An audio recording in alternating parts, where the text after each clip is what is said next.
Hello everyone, this is Highlander from MTG Cardsmith doing another custom Magic the Gathering card review, and I've got a special guest with me, Island Snake.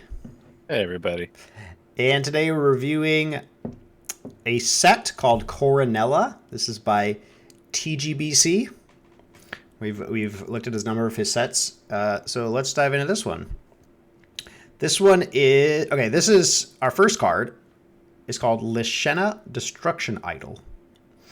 Look at all the destruction she's causing with those disco balls. I know, right? Okay, we got 6 colorless mana for a 3/5 legendary human at Mythic. Okay? Okay, so this is supposed to be pretty strong. I would think so, yeah, because the stats are pretty bad for a 6 mana card, but let's see what we got here. So Death Touch and Lifelink. Excuse me. When Lishenna leaves the battlefield, conjure a legendary conjure enchantment called Destruction in white and black onto the battlefield. But what does that mean though? I don't know. I don't know what that means. Okay, so let me see if I can figure it out. So in and also I'm checking to see if he gave me anything. It doesn't look like it. Okay. So in on MTG Arena, on digital only, there is a mechanic called Conjure, and what Conjure does is it just creates creates a card out of thin air for you, essentially. Right? So Okay. like something you can't do in paper. So it might say for example, in paper Magic, you can't you couldn't say put a lightning bolt into your hand, right? Because Yeah. you just can't do that in paper. But on digital only, you can do something like that. Like, for example, there's a card that says conjure 4 lightning bolts and shuffle them into your deck, right? So that's something that they've been sort of messing around with recently on MTG Arena with sort of these sort of digital only designs. So that's what conjure means. But I don't know. Okay, so it says conjure a legendary conjure enchantment. I'm assuming that conjure is a super type here of enchantment. Called Destruction. So its name is Destruction in white and black onto the battlefield. So I'm assuming that it's a white and black enchantment. But what does it do? Yeah. Without knowing what it does, we can't Yeah, really. I can't really rate this card without knowing exactly Yeah. what this means. I mean, And white and black. Does yeah. that mean you get 2 of them? No, the No. wording's Yeah. a little off. So here, let me. Oh no! Behind the curtain. All right, so the wording should. Okay, so I'm just gonna reword this card to take care of all the formatting issues because there are a couple. So we got Death Touch, Death Touch, comma Lifelink. So Lifelink does not need to be capitalized. This is a common mistake I see a lot of people make. The only reason you have to capitalize a keyword is because it's the first word of a clause, but the rest of it you do not. And then we will say, when Lishenna leaves the battlefield, conjure a... Well, I mean, if you were going with just digital only rules, you would say conjure a destruction onto the battlefield. I think. Let me take a look real quick at these conjure cards, see how they word things. Conjure. Conjure three cards named resembling skeleton into your graveyard. Conjure a card named utility knife. Yeah, so it's basically doesn't tell you what the card is, it just gives you the name. So it's conjure a card named Destruction onto the battlefield. That's literally how this card should be worded. But of course, we don't know what destruction means. Now, Yeah, so I'm not sure if like the regular destruction is not white and black, maybe, and like this card is changing it to no, be white and black. I think so. Okay, there is another way to write this card with a not digital only spin, which would be When Lishenna leaves the battlefield, create destruction. A legendary conjure. I'm just gonna leave that super type out to make it a little simpler. Legendary let's see. A legendary white and black enchantment token. I think that's how you would do it. So I think that's lowercase. So that's basically, I think, what this card should say. So unless Conjure is like some mechanic that... So I think this set was probably made before Conjure on MTG Arena was a thing. I could be wrong. So here's my guess of what's going on here. My guess is that in this set there is some sort of a Conjure mechanic. I don't know what it does. But he has added the super type of Conjure Enchantment here. We don't know what Destruction is. And I think the wording's just not correct, so it's a little confusing. So I think this right here should be the wording of this card. But again, we still don't know what Destruction is. I guess we could talk about, like, how valuable is it to have a card effect happen, like, no matter what, right? Like, once it's on the battlefield, I don't think there's a way to not have the effect happen. Like, if she gets removed. Yeah, in fact, because this is leaves the battlefield, it also works for, like, bouncing. Exile, yeah. Well, exile, but also, like, returning it to your own hand. Or there are some cards that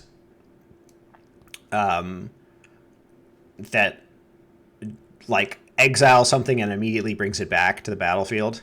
So this would do that. Now the enchantment is legendary, so like you don't really gain a benefit from, you know, making a bunch of them over and over again, because you can only ever have one of them. Ah, that's true.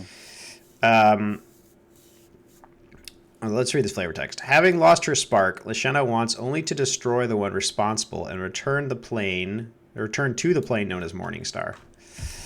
Okay, so it's like when she dies, she like brings what's in because we don't know what the enchantment does. I'm assuming the enchantment is probably like some kind of thing you put on a creature and it like it doesn't say destroys it. It doesn't say it's an aura though.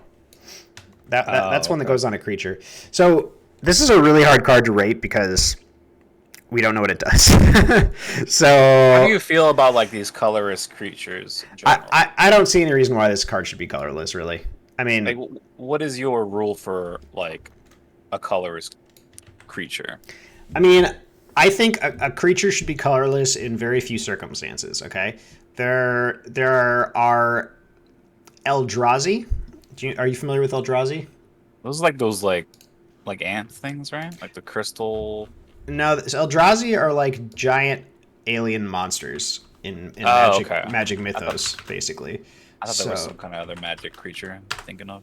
So Eldrazi are like these gigantic. They're kind of like a little bit Cthulhu-esque. Yeah, they're like great old ones, basically. Yeah, like alien monsters, and they're usually enormous. And these ones tend to be colorless. So, I mean, you can see there are some that are not, but, you know, like Desolation Twin. It's not showing me any of the good ones. Devastator. Emrakul. That's the classic one. Look at it. Isn't this cool art? I always loved this art on Emrakul. Yeah, I do like it. This thing is so cool. I like it. Anyway. It costs so much. What the heck? Yeah, it was 15. Okay, 15 mana, 15/15. Can't be countered. When you cast a spell, take an extra turn after this one. Flying, protection of colored spells, Annihilator 6. Do you know what Annihilator 6 is? No. It means when it attacks, the defending player has to sacrifice 6 permanents. So yeah, I mean this card's bonkers. So anyway, yeah, this is like the, you know, the Cthulhu in Magic Mythos, essentially. So, okay, this is one situation. Another situation where you make colorless cards is artifacts, artifact creatures, or planeswalkers that are artifacts. So Okay. an example of that is Karn. Let's just look at Karn. Karn is a planeswalker that is an artifact himself. He's a golem, right? So that's why he's this colorless. card does talk about her like losing her spark. So I don't know if they're trying to say like she used to be a planeswalker. Yes, that is what that means. But losing your spark, I don't think means that you become colorless. It just means you're no longer a planeswalker. Okay. So yeah, I mean, I guess without the destruction thing, I have to give it like just a neutral like 2 out of 5. I think. We're doing out of tens nowadays, by the way. Oh, are we? All right, 5 out of 10. 5 out of 10. I'm All right, can we talk about the out of 10 scale real quick? yeah. Okay, what is like? Is this gonna be like an IGN.com like where the 7, 8, and 9 are like overrepresented, but like we'll never use like 1 and 2, and then like it like I don't know. I feel like every time people use a out of 10 scale, they just default to like 6, 7, 8, 9 for everything. Yeah. But I feel like if you use an out of 10 scale, you got to make use of the whole scale. Yeah, you're correct, and I think I have fallen into that trap a little bit. But the out of 5 scale I found to be not quite granular enough because, usually I'll be like, oh, this is a 3 out of 5 card. You know, like a 3 out of 5, that's like a C. You know, it's like average. And then you see another card, and you're like, this one's like not quite a 4 out of 5. But it's a 3 out of 5, but it's like a better 3 out of 5 than the last one I looked at, you know? Yeah. So like it does help to have the 2.5. Yeah, so like the granularity helps, I think. You're right, I should probably take into account the other grading scales. So it should go like A to F, where F is 0, essentially. If you think of it as in like school grading system, right? So that means that a C. So okay. So so every 2 points is a letter grade, essentially, right? Yeah. Like 9 and 10 is an A, 8 and 7 is a B, 6 and 5 are a C, 4 and 3 are a D, and 2 and 1 and below are an E, essentially. So this one, unfortunately, I have to give, I think, a 4. And the reason being that I don't know what this card does. And because I don't know what this card does, other people also don't know what this card does. You don't know what this card does. Nope. I mean, I know that it's a 6-mana 3/5 Deathtouch Lifelink. Yeah, we didn't even really talk about Deathtouch Lifelink. I mean, it's fine. You know, like she'll trade off, and then you'll get this enchantment here. But like, what does it do? I don't know. Is it worth 6 mana for this? I mean, a 3/5 Deathtouch Lifelink. I mean, you could probably get for Mythic. You could probably get that at like 4 mana. I feel like she should be like a white-black card. Yeah, she even definitely creates a white-black card inside the card. So it's like absolutely. But yeah, okay, yeah, you've convinced me. I think I'm gonna go with a 4 out of 10 as well. It's kind of unfair to give it like basically a C for. It's just putting your name on the paper. Yeah, it's just like, okay, so it's colorless. I think that's a strike against it. There's formatting issues, like I mentioned, capital L here. This is sort of worded incorrectly. Not only is the wording confusing, but it's even more confusing because we don't know what destruction does. So, you know, unless like you.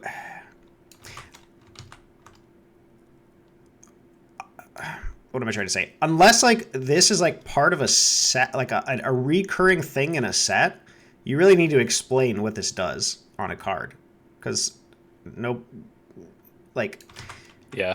when somebody is playing your game or in this case your set, you don't want the requirement for them playing your game is you standing over their shoulder telling them what's going on, right? The game needs to play itself. So So yeah, I can't give this card a good review without actually knowing what it does. So I'm gonna have to go with the 4 out of 10 on this one. All right, Agree. cool. So that's our review of Lishenna Destruction Idol. Thank you for watching.